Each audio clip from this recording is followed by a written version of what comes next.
கடாயை வச்சுக்கலாம். கடாய் காஞ்சனே வந்து 1 கப் வந்து நம்ம வீட்டில் உபயோகிக்கிற புழுங்கல் அரிசி எடுத்திருக்கேன்.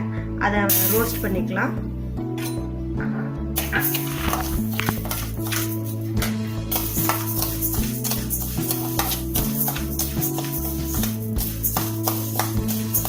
ஸ்டவ்வை வந்து சிம்மிலேயே வச்சுட்டு ப்ரௌன் கலர் ஆகிற வரைக்கும் வறுத்துக்கலாம்.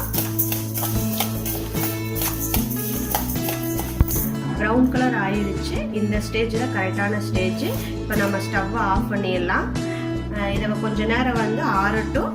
அதுக்கப்புறம் நம்ம வந்து மிக்சியில் போட்டு அரைச்சிக்கலாம். இப்போ அரிசி வந்து ஆறிடுச்சு. இதை கூட வந்து நான் 1 ஸ்பூன் வந்து துவரம்பருப்பை வந்து ஆட் பண்ணிக்கிறேன். இதை வந்து நான் இப்போ மிக்சியில் வந்து ரவை பதத்துக்கு அரைச்சிக்கிறேன். கடாய் காஞ்சிருச்சு. இப்போ 2 ஸ்பூன் நான் ஆயில் ஆட் பண்ணிக்கிறேன். எண்ணெய் காஞ்சிருச்சு. 1 டேபிள் ஸ்பூன் வந்து கடுகு ஆட் பண்ணிக்கிறேன்.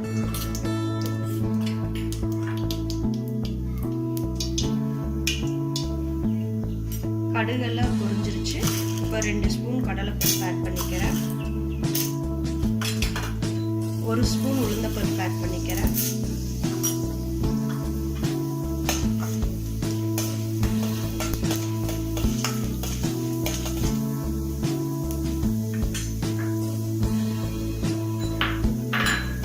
ஒரு வெங்காயத்தை வந்து நான் நறுக்கி வச்சிருக்கேன். அதை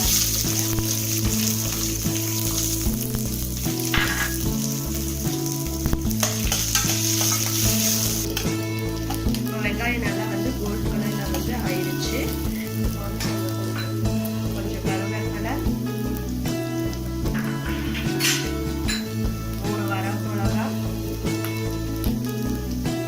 1 ஸ்பூன் தேங்காய்,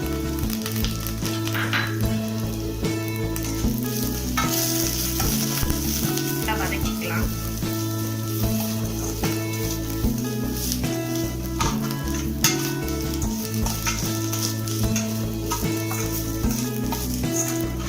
ஒரு சின்னதா தக்காளி வந்து கட் பண்ணி வச்சிருக்கு. அதை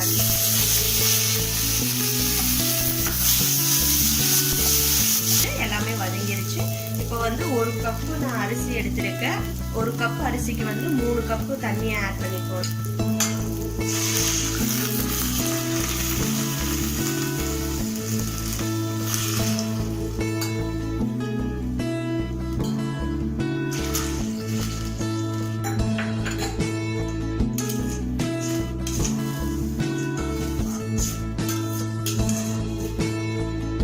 கூட வந்து 1 ஸ்பூன் உப்பு வந்து நான் ஆட் பண்ணிக்கிறேன்.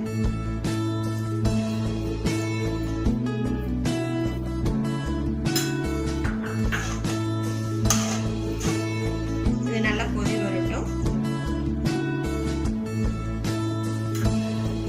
கொதி வந்துருச்சு. இப்போ நான் அரைச்சி வச்சிருக்க அரிசியை வந்து ஆட் பண்ணிக்கிறேன். அரிசி போட சிம்மிலேயே வச்சு வந்து போடுங்க.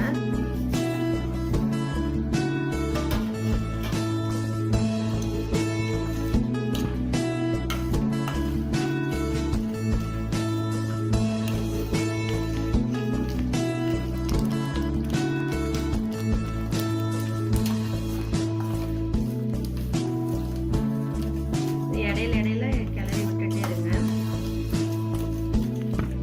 இது வந்து நான் இப்ப செஞ்சிருக்கிறது வந்து 2 பேத்துக்கு வந்து நான் செஞ்சிருக்கேன். தண்ணி ட்ரை ஆயிடுச்சு. அரிசி உப்புமா ரெடி ஆயிடுச்சு. 2 ஸ்பூன் தேங்காய் நான் வந்து ஆட் பண்ணிக்கிறேன்.